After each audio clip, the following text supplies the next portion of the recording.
Assalamualaikum warahmatullahi wabarakatuh. Waalaikumsalam warahmatullahi wabarakatuh.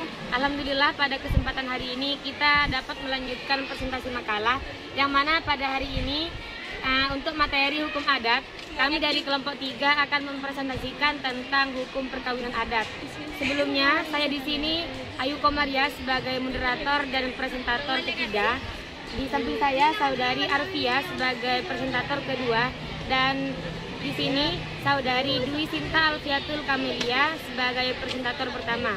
Untuk lebih mengefisiensi waktu, langsung saja saya serahkan kepada presentator pertama untuk menjelaskan. Dipersilakan. Baik, bismillahirrahmanirrahim. Di sini saya akan sedikit menjelaskan tentang pengertian perkawinan dalam hukum adat.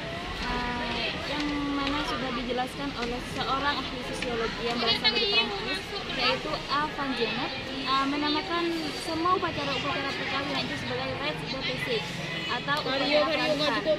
Dan upacara peralihan yang melambangkan peralihan atau perwasta dari mempelai berdua yang asalnya hidup terpisah setelah melaksanakan upacara perkawinan menjadi hidup bersatu dalam suatu kehidupan bersama sebagai suami istri. Dan di dalam buku referensi yang pernah saya baca, pengertian perkawinan hukum adat itu sendiri adalah urusan keluarga, urusan masyarakat, urusan martabat atau urusan pribadi yang menyangkut hubungannya dengan keagamaan. Artinya perkawinan itu tidak hanya berarti suatu kedekatan perdata, tapi juga sekaligus merupakan negara padat atau ketetanggaan.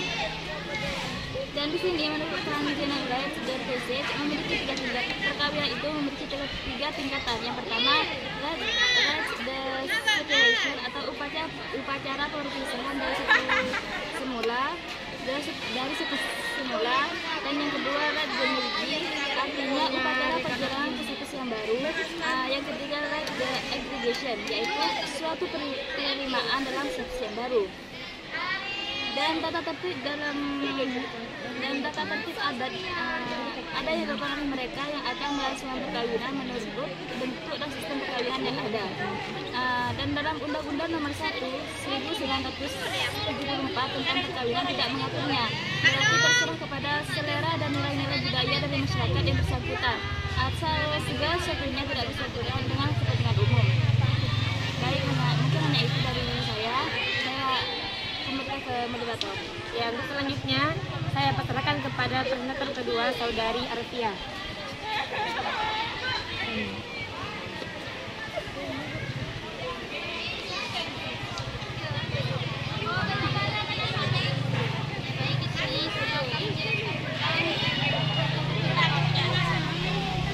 Perkawinan mempunyai tujuan utama untuk melahirkan keturunan. Firman Hadi berkembang bahwa bentuk-bentuk perkawinan dalam masyarakat Indonesia terdiri dari 3 macam, yaitu 1. Perkawinan jujur. Bentuk perkawinan jujur adalah perkawinan yang dilakukan dengan pembayaran uang cedat dari pihak pria kepada pihak wanita. Kerangka bentuk perkawinan terdapat beberapa variasi bentuk perkawinan seperti perjanjian perkawinan adalah dikatakan suami wafat maka istri harus kawin dengan saudara pria dari suami yang telah wafat. B. Perkawinan dari istri adalah disebabkan istri meninggal dunia maka suami kawin lagi dengan kakak, adik atau wanita istri yang telah wafat itu. C.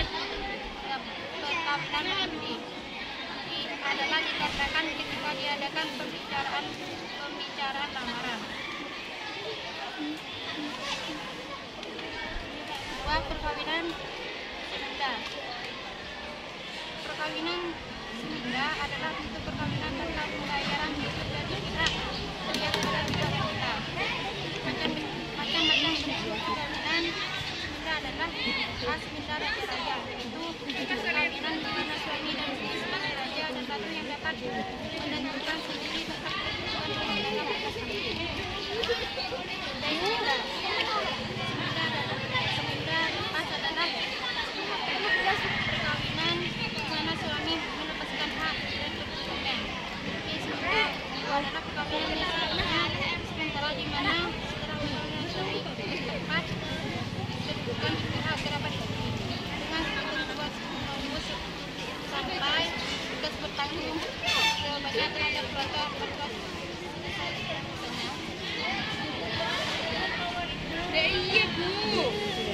Yang selanjutnya beralih kepada presentator ketiga.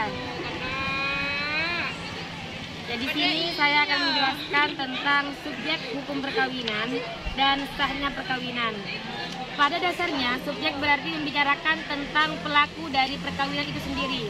Perkataan siapa mengandung arti bahwa yang dapat melangsungkan perkawinan adalah subjek hukum yang dinamakan pribadi kodrati. Pribadi kodrati mana saja yang dapat melangsungkan perkawinan dapat diketahui dari beberapa uraian. Di antaranya yaitu pertama, pada masyarakat Batak. Masyarakat Batak di sini menganggap bahwa perkawinan ideal adalah perkawinan antara orang-orang rumpal, ialah antara seorang laki-laki dengan anak perempuan saudara laki-laki ibunya. Dengan hal yang demikian, maka pemuda Batak sangat pantang untuk kawin dengan wanita dari marganya sendiri, juga dengan anak perempuan dari ayah. Untuk yang kedua yaitu pada masyarakat Minangkabau. Pada masyarakat Minangkabau di sini yaitu terdapat keharusan bahwa seorang laki-laki melangsungkan perkawinan dengan seorang perempuan yang merupakan anak dari saudara kandung laki-laki ibunya. Akan tetapi karena berbagai keadaan timbul beberapa bentuk lain yaitu misalnya kawin dengan kemenakan atau anak saudara perempuan dari ayahnya. Yang terakhir yaitu pada masyarakat Timor. Perkawinan yang paling disukai masyarakat ini adalah perkawinan yang terjadi antara pemuda dan pemudi yang merupakan anak dari saudara laki-laki ibu. Akan tetapi walaupun demikian, seseorang pemuda di sini dapat kawin dengan wanita manapun asal tidak dengan anak saudara ibu yang dianggap masih kerabatnya sendiri. Selanjutnya yaitu sahnya perkawinan. Tidak banyak yang perlu diungkapkan dalam sahnya perkawinan di sini. Oleh karena itu, kenyataannya telah menunjukkan bahwa masyarakat pada umumnya telah meresapi sepenuhnya ketentuan agama yang dianut oleh masyarakat itu, khususnya untuk fenomena sahnya perkawinan. Dengan demikian, untuk sahnya dalam perkawinan di sini, masyarakat pada umumnya telah mengikuti ketentuan agama yang dianutnya. Dan bagi mereka yang menganut agama Islam, sahnya perkawinan adalah melalui cara akad nikah, yaitu suatu ijab yang dilakukan oleh pihak wali mempelai perempuan yang kemudian diikuti dengan qabul dari pihak calon suami dan sekurang-kurangnya 2 orang dewasa sebagai saksi. Pada prinsipnya, cara yang paling umum dilakukan oleh masyarakat adalah melalui pelamaran dan peminangan terlebih dahulu. Namun selain dari pelamaran dan peminangan di sini, masyarakat tertentu mengakui pula cara yang lain. Yang dimaksudkan di sini adalah dengan cara lainnya itu misalnya seperti kawin lari. Yang pertama, kawin melalui pelamaran atau peminangan. Pelamaran atau peminangan adalah proses yang dilakukan oleh masyarakat. Maksudnya adalah pola yang ditemukan pada setiap pola masyarakat hukum adat yang ada di negara kita, negara Indonesia. Pada umumnya pihak yang mengajukan lamaran atau peminangan di sini yaitu dari pihak pria yang dijalankan oleh seseorang atau sebagai utusan seseorang yang tersebut merupakan kerabat dari pihak si pria. Dan yang sering terjadi yang melakukan lamaran itu adalah orang tua dari pria itu sendiri kepada keluarga calon istrinya. Untuk yang kedua yaitu kawin lari. Perkawinan lari bersama. Bila calon suami dan calon istri melakukan kawin lari bersama, rupanya cara ini dilakukan oleh wilayah-wilayah masyarakat yang menganut sistem patrilineal. Perkawinan dengan cara kawin lari di sini dilakukan untuk menghindarkan diri dari berbagai keharusan sebagai akibat perkawinan dan peminangan. Dan pada masyarakat Maayan di Kalimantan Tengah dikenal dengan cara untuk melakukan perkawinan yang disebut dengan ijari atau kawin lari. Dan perkawinan ijari tidak selamanya berlangsung dengan lancar, karena boleh jadi perundingan dapat gagal bukan karena soal besarnya mas kawin, akan tetapi karena persoalan tempat kediaman setelah menikah nanti, entah mau tinggal di rumahnya laki-laki ataupun mau tinggal di rumahnya si perempuan. Selanjutnya yaitu perkawinan bawa lari. Yang disebut dengan perkawinan bawa lari di sini adalah berupa lari dengan seorang perempuan yang sudah ditunangkan atau sudah menjadi istri orang lain, atau dengan cara membawa lari perempuan dengan paksaan. Istilah dengan perkawinan bawa lari sangat sulit untuk dibedakan.